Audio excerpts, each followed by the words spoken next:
The classroom buzzed with the sounds of 20 different species trying to communicate. Vellner sat in his usual seat near the back, his scaled hands folded on the desk. He watched the humans with careful eyes. They were still new to the Galactic Council, only 15 years since first contact. Everything about them seemed strange. 3 humans sat together in the middle row. They were always touching each other. A hand on a shoulder. A playful push. Sometimes they even hugged for no reason at all. Vellner found it disturbing. His people, the Krethari, only touched during mating season or combat. These humans touched constantly, like they needed it to survive. The tallest human was named Jiho. He had dark hair and a calm face. He never seemed worried about anything. Next to him sat Nari, a female with short hair who asked too many questions.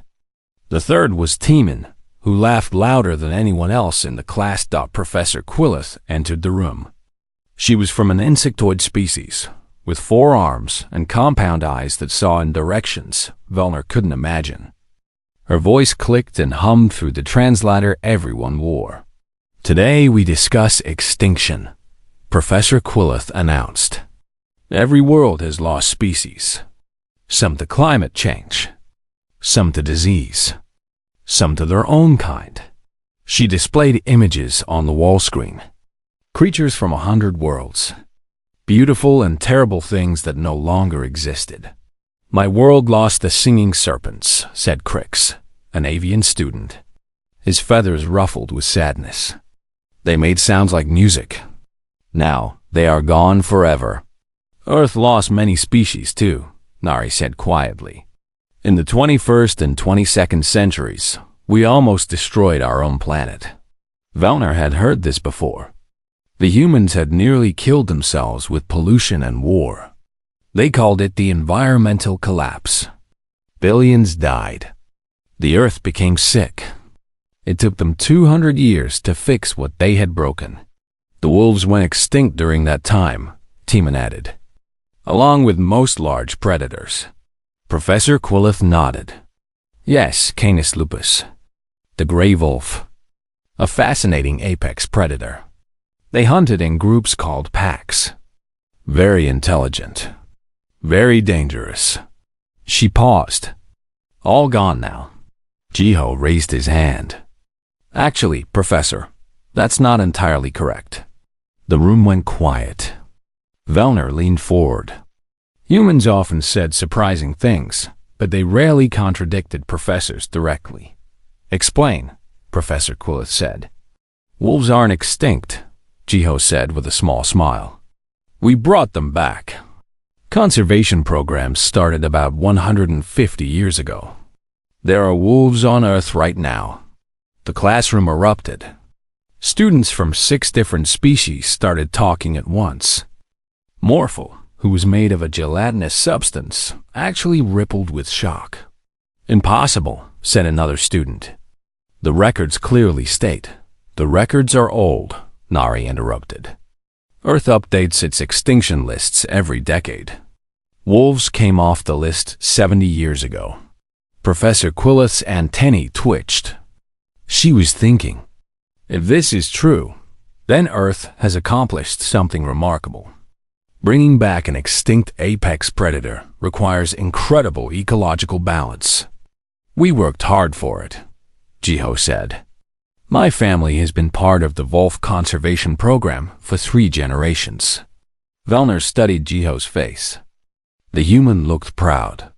Why would anyone be proud of bringing back a dangerous predator? It made no sense. "I would like to learn more about this," Professor Quillith said. "Perhaps you could do a presentation?" "Next week's class is about domestication practices across cultures." "Sure," Jiho agreed. "I can bring my companion for show and tell." "Your companion?" Crix's feathers stood straight up. "What kind of companion?" "You'll see," Jiho said with that strange human smile. After class, Vellner followed the humans down the corridor. The space station Horizon 7 was massive, home to 10,000 students from across the galaxy. The halls were wide enough for species 3 times his size to pass comfortably. "Jiho, what companion are you bringing?" Nari asked. "Storm," Jiho replied. Teeman laughed. "The professor is going to lose her mind. Who is Storm?" Velner asked, surprising himself by speaking. He usually avoided the humans. The 3 humans turned to look at him. Jiho's smile grew wider. "Storm is my best friend," Jiho said. "I've known him since I was 12. We grew up together. What species is he?" Velner pressed. "You'll find out next week," Jiho said. That night, Velner couldn't stop thinking about it. He went to the station's data library and searched for information about wolves. What he found made his scales itch with unease. Canis lupus. Gray wolf. Native to Earth. Height, up to 85 centimeters at the shoulder. Weight, up to 80 kilograms. Teeth designed for crushing bone. Bite force of 400 kilograms per square centimeter. Hunted in coordinated packs that could take down prey 5 times their size. Apex predator with no natural enemies except humans. The images showed powerful creatures with thick fur and sharp teeth. Their eyes glowed in the darkness. They looked intelligent. They looked deadly. Vel, nor read about Earth's history with wolves. For thousands of years, humans feared them. Wolves killed human livestock. Sometimes they killed humans too. People hunted wolves until they nearly disappeared. Then, in a strange twist, humans decided to save them. Why? Why would humans bring back something that had killed their ancestors? It made no logical sense. He found another piece of information that disturbed him even more. Scientists believed wolves and humans had lived near each other for over 30,000 years. Some ancient human tribes had even considered wolves sacred. They told stories about them, drew pictures of them on cave walls. Vel, nor closed the data files. His head hurt from trying to understand. Humans were strange in many ways, but this seemed particularly insane. They brought back their own predators on purpose. The next few days passed slowly. Velner noticed other students whispering about Jiho's presentation. Word had spread about the companion. Some students were excited. Others were nervous. "I heard humans keep small prey animals in their homes," Morphle said during lunch. "Perhaps that is what Jiho means by companion." "No," said Crix. "I researched Earth animals. They kept something called cats.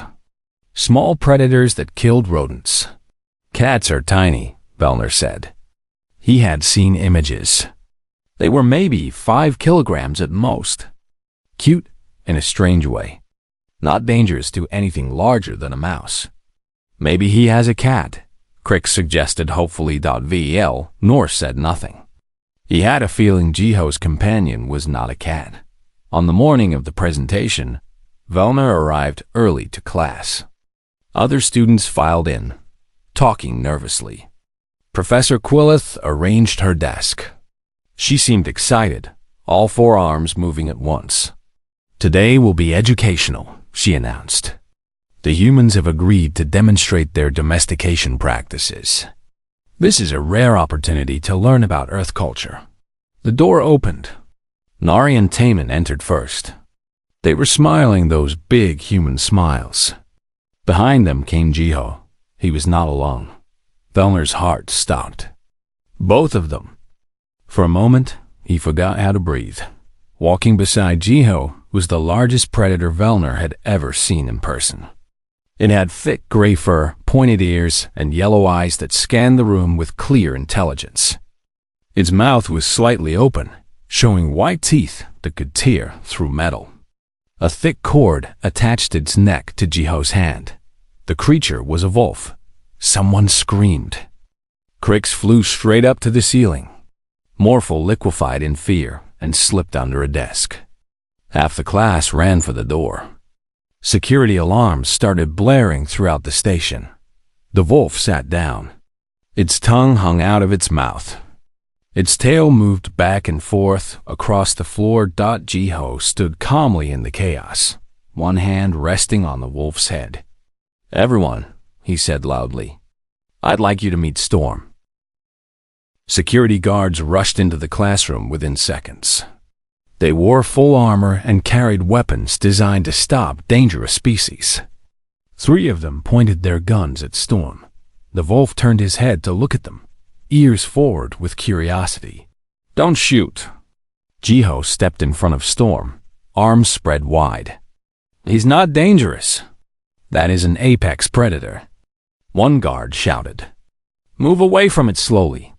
"His name is Storm, and he's my companion," Jiho said firmly. "Check your data.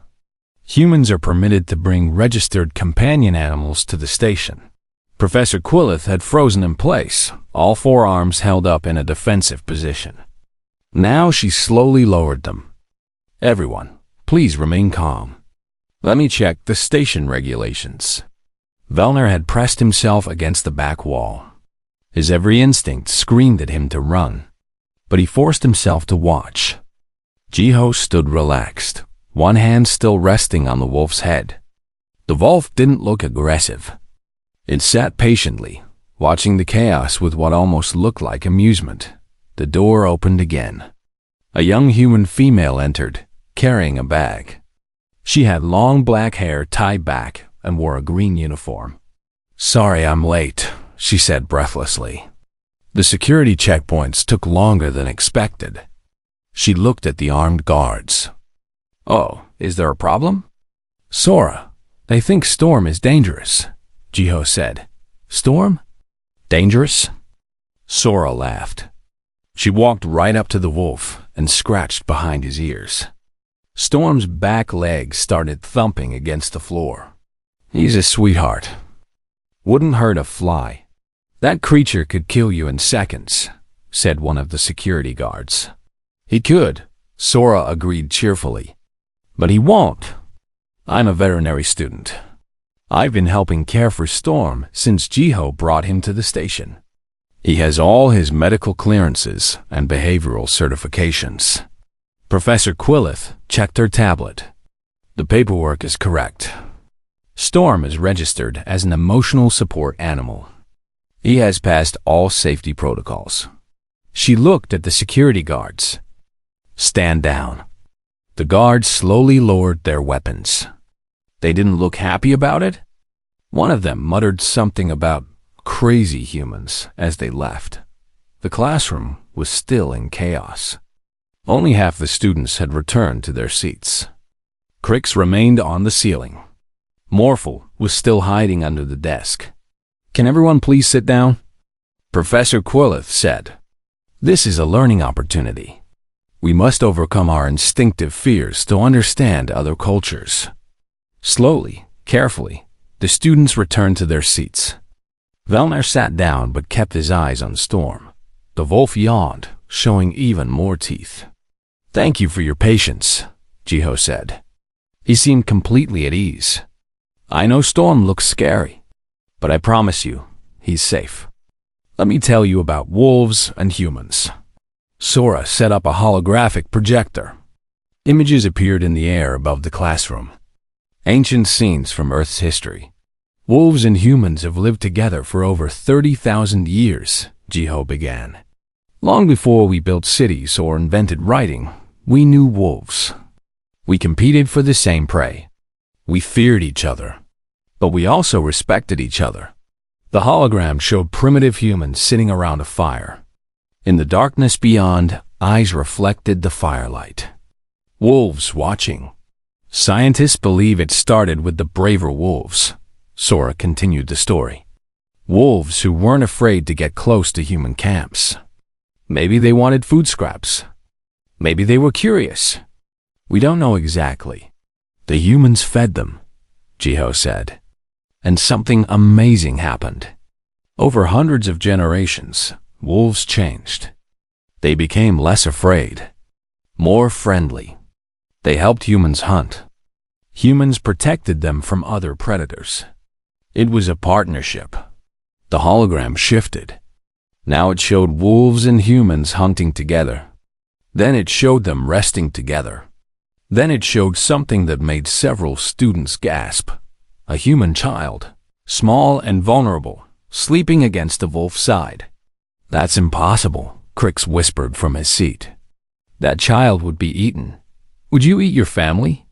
Nari asked from her seat. "Because that's what wolves became to us. Family." Storm stood up. Several students flinched. But the wolf just walked over to Jiho and pushed his head under Jiho's hand. Jiho automatically started petting him. "I raised Storm from a puppy," Jiho said softly. "He was the smallest in his litter. I bottle-fed him every 4 hours. I taught him to walk, to play, to trust. When I was sick last year, he didn't leave my bedside for 3 days. He's not just a pet. He's my brother." Velner watched the way Jiho touched Storm. Gentle strokes along the wolf's back. The wolf's eyes half-closed in contentment. His tail swayed back and forth. "I have a question," Velner said. Everyone turned to look at him. "Why? You said wolves killed humans. Why would your ancestors befriend something that could kill them?" Jiho thought for a moment. "Because they could have killed us, but chose not to. That choice meant something. It meant they trusted us. And we trusted them back. Humans are very good at trust," Sora added. "Maybe too good. We want to see the best in others. We want to make friends. Even with predators?" Another student asked. "Especially with predators," Nari said. "Because when a predator becomes your friend, you have the strongest ally possible." The hologram changed again. It showed wolves pulling sleds through snow. Wolves guarding flocks of sheep. Wolves standing beside human soldiers. Wolves playing with human children. "The partnership changed both of us," Jiho said. "Wolves evolved into different forms. We call them dogs now. Over 40,000 years, we bred them into hundreds of varieties. Some are tiny, smaller than your hand. Some are huge, bigger than Storm. Some help blind people see. Some sniff out diseases. Some rescue people from burning buildings. And some are just friends," Taman added. "Just companions who make us happy?" Storm walked to the center of the room. Students pressed back in their seats. The wolf sat down and lifted one paw into the air. "Shake," Jiho said. "Ve." Elnor couldn't believe what he was seeing. The apex predator was doing a trick. Like it was performing .SOR, walked over and shook Storm's paw. "Good boy." She pulled a treat from her pocket and gave it to him. Storm took it gently from her fingers and ate it. "Down," Jiho commanded. Storm lay down on his belly. "Roll over." The wolf rolled onto his back, exposing his stomach. This was a submissive position, a vulnerable position. He trusted these humans completely. Professor Quillith moved closer. She was trembling, but she was brave. May I touch him?" "Storm, stay," Jiho said. He looked at the professor. "Move slowly. Let him smell you first." Professor Quillith extended one hand. Storm sniffed it with his large black nose. Then, slowly, she touched his fur. Her antennae quivered. "It's soft," she said with wonder. "And I can feel his heartbeat. He's alive and warm and—" She pulled her hand back. "This is extraordinary." Other students began to gather courage. One by one, they approached. Morphle slid across the floor. Crix flew down from the ceiling. Even Velner found himself standing, moving forward. Storm remained calm as alien after alien touched him. He seemed to enjoy the attention. His tail never stopped moving. When Velner finally reached out, his hand shaking, Storm turned his large head. Those yellow eyes focused on Velner. For a moment, Velner felt pure terror. This was a predator. This was death with teeth. Then Storm's tongue came out and licked. Velner's hand. It was warm and wet and completely unexpected. Velner jerked back. The humans laughed, but not cruelly. They were laughing with joy. "He likes you," Jiho said. "Storm is a good judge of character." Velner looked at his hand. It was covered in wolf saliva. He should have been disgusted. Instead, he felt something strange. Something warm in his chest. The predator had accepted him. "I don't understand humans," Velner said quietly. "But I think I want to." Jiho smiled. "That's a good start." Velner spent the next 3 days in the library. He couldn't stop thinking about Storm, about the way the wolf had trusted strangers, about the way Jiho had smiled when talking about raising him. It didn't make sense, but Velner needed it to make sense. The data files on human-animal relationships were extensive. Humans had domesticated dozens of species. Cattle for food, horses for transportation, birds for eggs. That part made sense. Every civilization used animals for resources. But then there were the others. The animals humans kept just for company. Cats, birds, fish, rodents, reptiles, even insects. Humans would adopt almost anything and call it family. "They're insane," Velner muttered to himself. "Who's insane?" A voice asked. V. Elnor looked up. A human male stood next to his table, holding several books.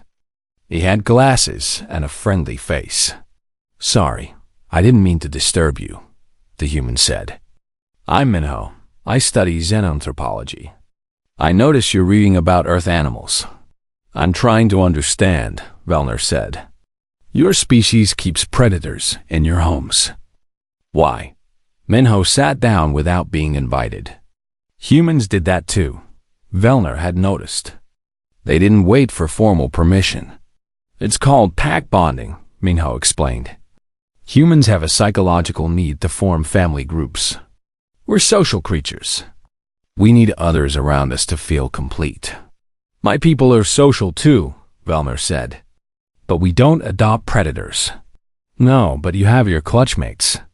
"Your nest groups," Minho said. "Humans lost that somewhere in our evolution. We became too independent. So we filled that need with other species." He pulled up images on the library screen.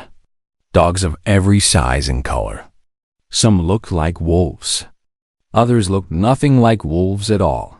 "This is what 40,000 years of partnership looks like," Minho said. "We didn't just domesticate wolves. We transformed them. And they transformed us." "How did they transform you?" Velner asked. "Dogs taught us to be better," Minho said simply. "They love without conditions. They forgive quickly. They live in the moment. When you come home after a bad day, your dog doesn't care. They're just happy you're there. That kind of pure joy is rare." Velner thought about this. "But they die.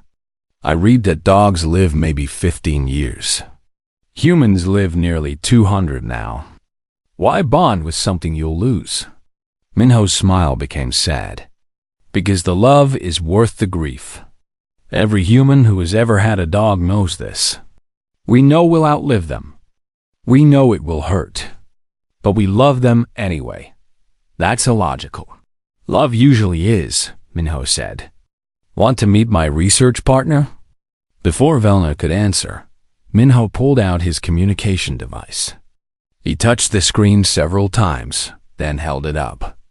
A video played. It showed a small human child, maybe 3 years old. She was running in a green field. Behind her ran 5 large dogs, all different breeds. They were chasing her, but not hunting. Playing. The child fell down. Immediately, all 5 dogs stopped. They gathered around her, sniffing and nudging gently. The child laughed and hugged the nearest dog. It was bigger than she was. "That's my niece, Yoonji," Minho said. "Those dogs would die to protect her. And she loves them more than anything in the world." Velner felt something strange in his chest again. That same warm feeling from when Storm had licked his hand. "I want to understand this better," Velner said. "Can I talk to Jiho again?" He'd probably like that, Minho said. Humans enjoy sharing things they love. That evening, Vellner went to the human residential section. It looked different from the Krithari quarters. Humans decorated their spaces with pictures and plants and strange objects that had no practical purpose. Jiho's door had a small sign that read, "Beware of dog," with a picture of storm.vel, nor pressed the door chime. He heard barking from inside. Deep, loud barking that made his scales stand on edge. "Storm, quiet," Jiho's voice said. The barking stopped. The door opened. Jiho stood there in casual clothes, holding a brush covered in gray fur. "Velna?" "This is a surprise," Jiho said. "Come in." Vellner stepped inside carefully. The room was warm and smelled like Wolf. Storm lay on a large cushion near the window. When he saw Vellner, his tail started wagging. "I hope this isn't a bad time," Vellner said. "Not at all. I was just brushing Storm. He sheds a lot." Jiho gestured to a chair. "Sit down. Want something to drink?" "No, thank you." Vellner sat, keeping his eyes on Storm. The wolf stood up and walked over. Vellner tensed. "He wants to say hello," Jiho said. "You can pet him if you want." Vellner slowly reached out. Storm pushed his head under Vellner's hand, just like he had done with Jiho. Vellner stroked the soft fur. Storm's tail wagged harder. "Why does he do that with his tail?" Vellner asked. "It means he's happy," Jiho said. He sat on the floor next to Storm. Dogs communicate with their whole bodies. Tail wagging is happiness. Ears forward means interest. Ears back means fear or submission. What do his ears mean now? Jiho looked at Storm. They're forward and relaxed. "He's comfortable with you here." Vellner continued petting Storm. The wolf leaned into his touch. "I've been researching wolves and dogs. I still don't fully understand. You said you raised Storm. Can you tell me about it?" Jiho's face lit up. "I was 12 when Storm was born. My family runs a wolf conservation center. Storm's mother had complications during birth. Storm was the smallest puppy, and he wasn't breathing well. The vet said he probably wouldn't survive, but he did. Because I didn't give up on him," Jiho said. "I bottle-fed him every 4 hours, even at night. I slept in the conservation center for 6 weeks. My parents thought I was crazy, but I couldn't let him die." Storm moved from Vellner to Jiho, resting his large head on Jiho's lap. Jiho absently scratched behind the wolf's ears. "When Storm got stronger, he bonded to me. In wolf packs, there's an alpha, a leader. Storm decided I was his alpha. He followed me everywhere. Slept in my room. Cried when I went to school." Jiho laughed softly. "My parents finally gave up and let me keep him." "But he's dangerous," Vellner said. "What if he hurt you?" "Storm would never hurt me," Jiho said with absolute certainty. "I'm his pack. His family. Wolves are loyal to their pack above all else. They'll hunt together, fight together, die together. Storm sees me as his brother. He'd die before he'd let me get hurt." As if to prove the point, Storm suddenly stood up. His ears went forward. A low rumble came from his chest. Vel, nor froze. "What's wrong?" "Someone's in the hallway," Jiho said calmly. "Storm hears them. He's protecting us." The door chime rang. Storm barked once, loud and sharp. "Storm, quiet. Friend." Jiho stood and opened the door. Yuna stood there, holding a medical bag. She was another human student, studying medicine. "Hey, Jiho, I came to check Storm's ear. He was scratching it yesterday." She saw Vellner. "Oh, hello. Are you a friend of Jiho's?" "We're getting to know each other," Jiho said. "Come in." Yuna knelt next to Storm. She pulled a light from her bag and examined his ear. Storm sat perfectly still, trusting her completely. A little irritation, probably from allergies, Una said. She applied some medicine. There you go, big guy. All better. Storm licked her face. Una laughed. I never get tired of that, she said. My family has had dogs for 12 generations. My great-grandmother had a dog named Max. We still tell stories about him. 12 generations? Velner said. You've kept this tradition for that long? Longer, probably, Una said. We just don't have records going back further. Dogs are part of human culture. Part of who we are. She looked at Velner with curiosity.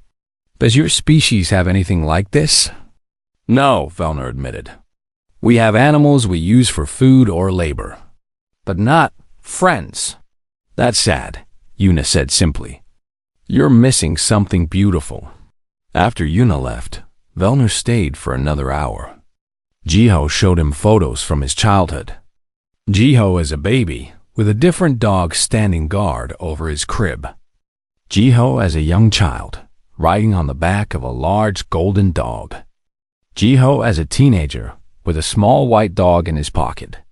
We had 3 dogs when I was growing up, Jiho said. They all lived long lives. When they died, I cried for days. But I'd do it again. The love is worth the pain. Minho had said the same thing. Velner looked at Storm, who had fallen asleep with his head on Jiho's foot. I think I'm beginning to understand, Velner said slowly. You don't keep dogs because they're useful. You keep them because they make you feel less alone. Yes, Jiho said. Exactly, yes. In a universe this big, this empty, having someone who loves you without question, that's everything. Velner felt that warm feeling again, stronger now. He was beginning to understand what humans called pack bonding. And he was beginning to feel it himself, for a creature he had feared just days ago. The article appeared on the Galactic News Network 3 days later. Hannah, a human journalist stationed on Horizon 7, had written it. The headline read, Humans and Their Predators, a 40,000-year love story. Within hours, it had spread across 50 star systems. Velner watched the chaos unfold from the station's common area. Every screen showed images of humans with dogs. Videos played on loop. Children hugging massive animals. Dogs pulling people from water. Tiny dogs sitting in cups. Elderly humans walking slowly with dogs guiding them. The galaxy was losing its mind. This cannot be real, said a student from the Vorkan species. They were a cautious people, prey animals on their homeworld.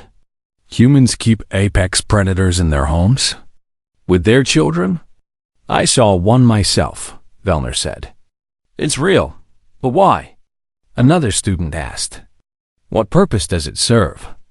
Companionship, Velner said. He was surprised by how easily the word came now. A week ago, he wouldn't have understood it. The news showed a press conference. Hannah stood at a podium, answering questions from journalists across the galaxy. How many dogs exist on Earth? Someone asked. Approximately 500 million, Hannah replied.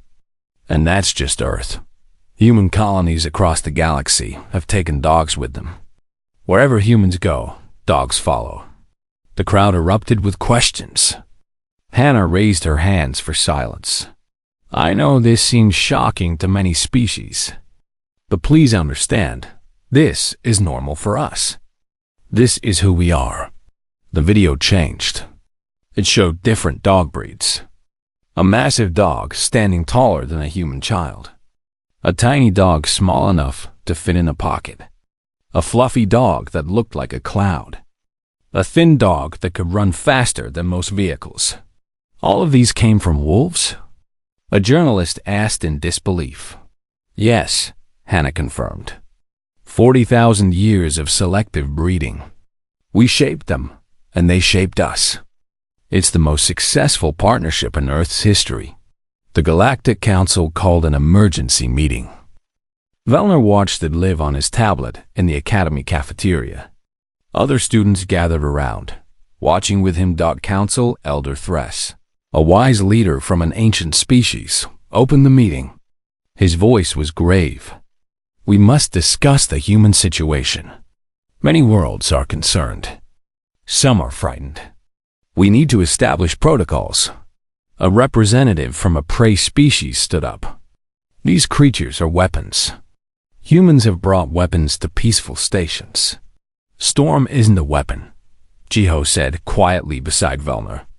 Jiho had come to watch with other human students. He's family. On screen, a human representative stood. His name was Suho, and he spoke calmly despite the tension in the chamber.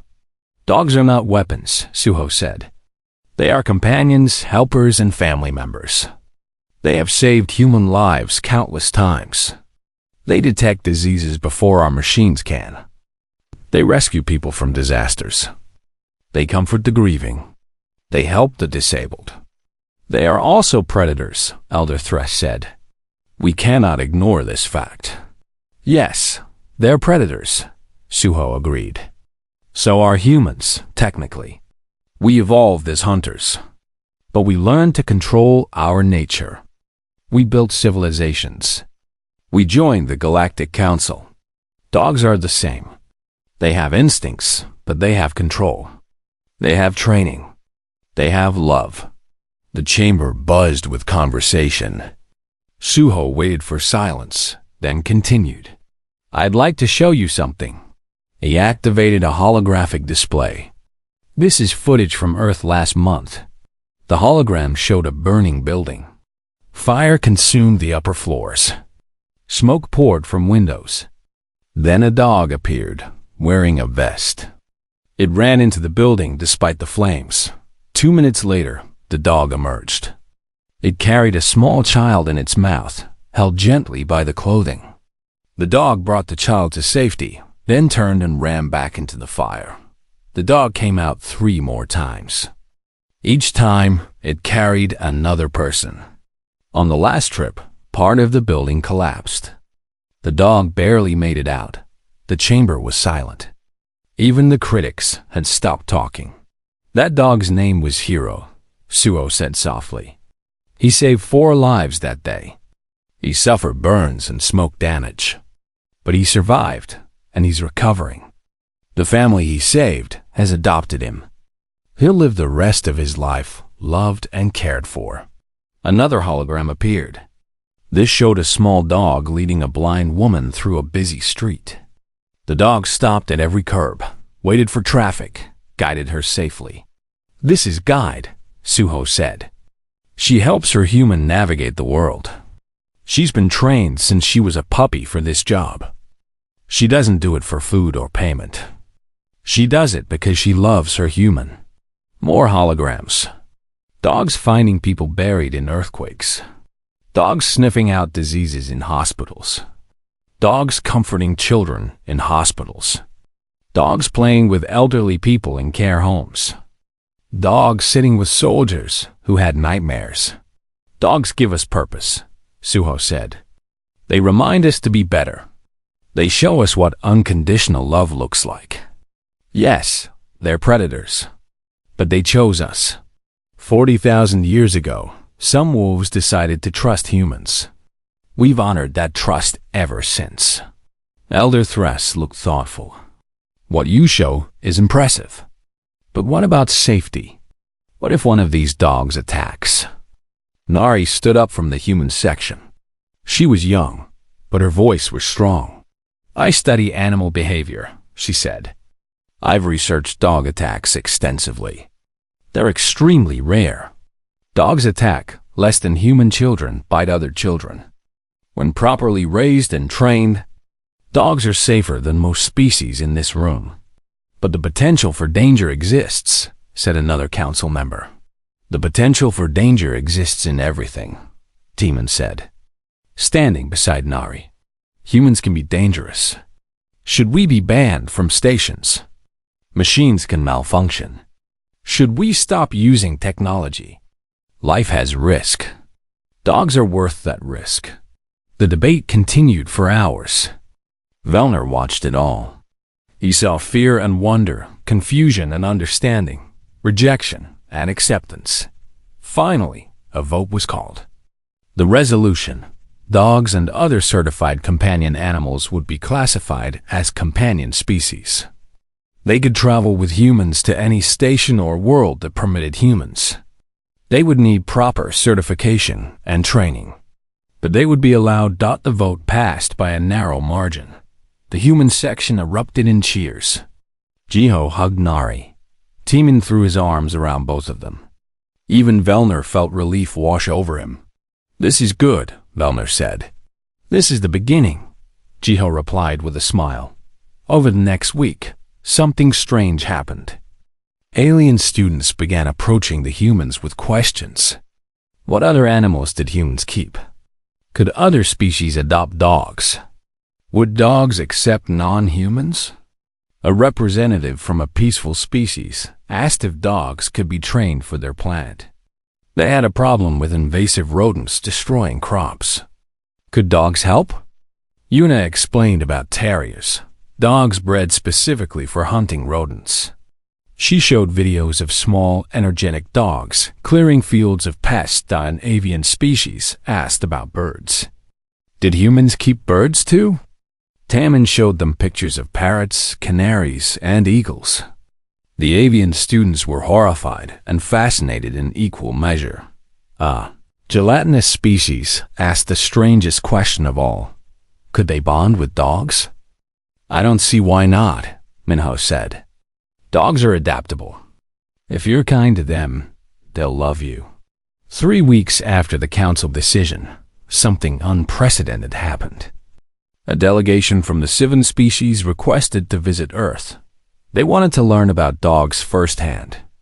They wanted to establish a companion animal program on their own world. Humans had shared their technology before. They'd shared their music and art. But this was different. This was sharing something deeper, something that defined who they were. Velner found himself volunteering for the cultural exchange program. He wanted to go to Earth. He wanted to see where humans and dogs had built their partnership. "You're really going?" Crix asked him. "To a planet full of predators?" "Yes," Velner said.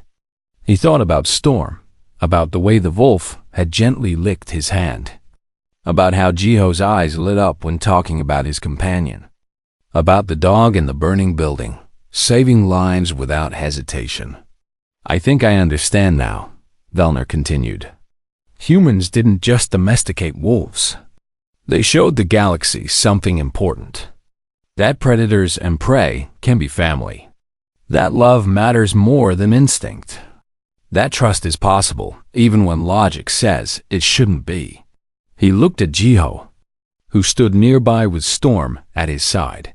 "They showed us," Velner said, "that the scariest thing in the universe can also be the most beautiful." Jiho smiled and scratched Storm's ears. The wolf's tail wagged, and Velner finally understood what that feeling in his chest meant. It was the beginning of a bond, the beginning of understanding, the beginning of something humans called love. He was pack bonding, and he was okay with that. 3 months had passed since Jiho first brought Storm to class. The station looked different now. Walking through the corridors, Velner saw things he never expected to see in his lifetime. A human student walked past with a small brown dog trotting beside her. The dog wore a vest that said, "Therapy Animal." 2 students from different species stopped to pet it. The dog's tail wagged as it received attention from beings it had never seen before. Near the cafeteria, Velner spotted something even more unusual. One of his own people, a Krithari named Velma, sat on a bench. Next to her was a tiny dog with long white fur. Velna was stroking the dog gently with her scaled hand. She looked peaceful in a way Velner had never seen a Krithari look. "Hello, Velner," Velma said as he approached. "This is Cloud. She's helping me with my anxiety." "A Krithari with a dog," Velner said. "I never thought I'd see this." "Neither did I," Velna admitted. "But the human medical student suggested it." Cloud doesn't care that I'm not human. She just loves me. It's strange, but it's wonderful. Velner continued to his destination, the Academy's new companion animal center. It had been built after the council decision, a place where students could interact with various Earth animals in a safe environment. Inside, he found organized chaos. Students from a dozen species filled the room. Some sat on the floor with dogs. Others observed from a safe distance. Human volunteers walked among them, teaching and guiding. Jiho stood in the center with Storm. A group of young students sat in a circle around them. They were learning about wolf behavior and communication. The key is reading their body language, Jiho explained. Storm, show us happy. Storm's ears went up. His tail wagged. His mouth opened in what looked like a smile. Now show us alert. Storm's ears pointed forward. His tail went straight. His eyes focused on a distant point and relaxed. Storm flopped onto his side, tongue hanging out. The students laughed. One brave student from a species Velner didn't recognize reached out and touched Storm's belly. The wolf's tail continued to wag. Vel. Nor found Nari in the back, working at a computer. How's the program going? He asked. Better than expected, Nari said, her eyes bright with excitement. We have 65 students enrolled now, 20 different species. And we're getting requests from other stations too. She pulled up a chart on her screen. Look at this data. Students who participate in the program show decreased stress levels, better academic performance, improved social connections. The dogs are helping everyone, not just humans. That's remarkable, Velner said. The really remarkable part is this. Nari opened another file. 5 species have requested dogs for their homeworlds. The Sivan want them for emotional support. The Gvalan want them for search and rescue training. The Vex want them to help with their agricultural problems. The galaxy is accepting them, Velner observed. More than that, Nari said. They're falling in love with them, just like we did 30,000 years ago. Across the room, Professor Quillith entered. She had become one of the program's biggest supporters. She carried a small device that projected holographic images. Attention, everyone, she called out. I have exciting news. Nari's research paper has been accepted by the Galactic Journal of Xenobiology. Her thesis on cross-species bonding and its psychological benefits will be published next month. The room erupted in applause. Nari looked embarrassed but pleased.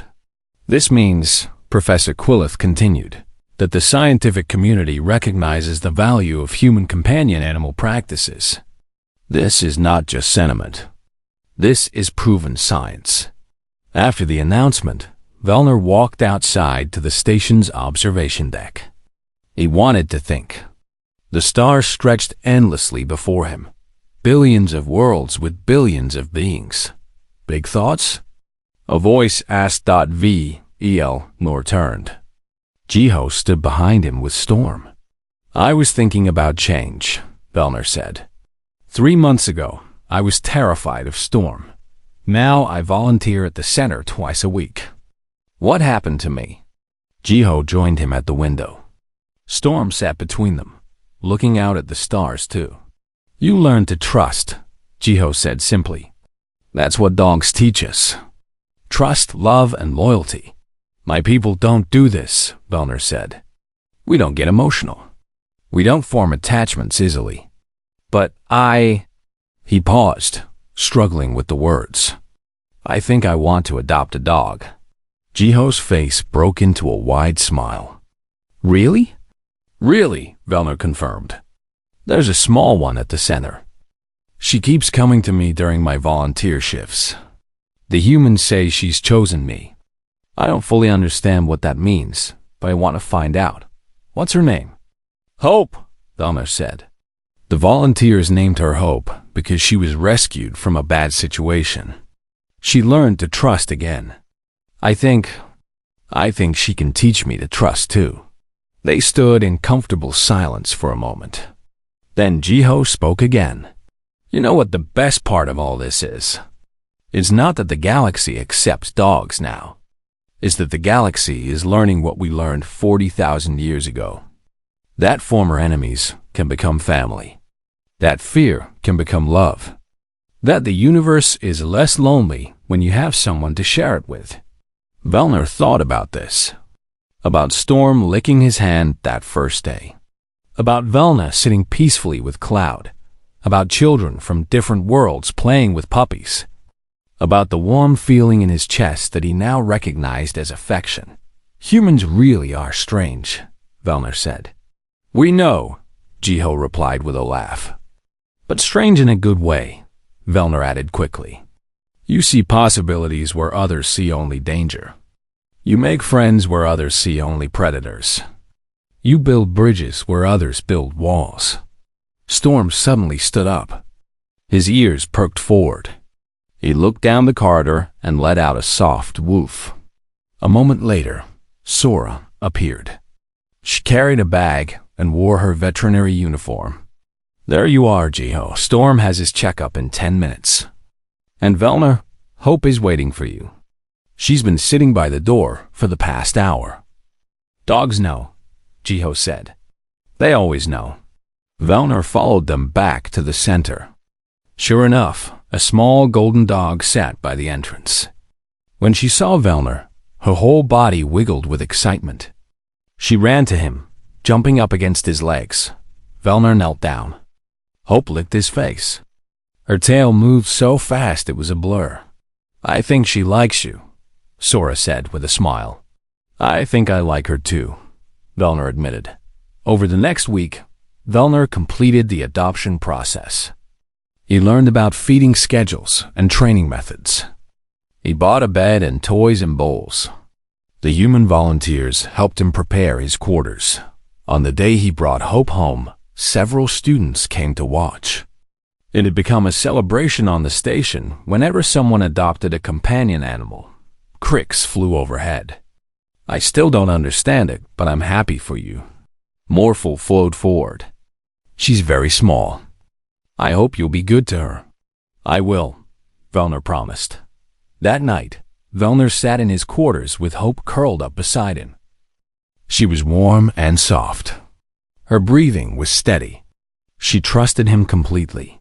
Velner thought about his homeworld, where no one kept animals for companionship. He thought about his family, who would think he had lost his mind. He thought about everything that had changed since that day in Professor Quillis' class. Then he thought about tomorrow. The station was hosting its first interspecies pet fair. Dogs from 20 different owners would participate. There would be demonstrations and competitions. Velner had signed Hope up for the Best Friendship category.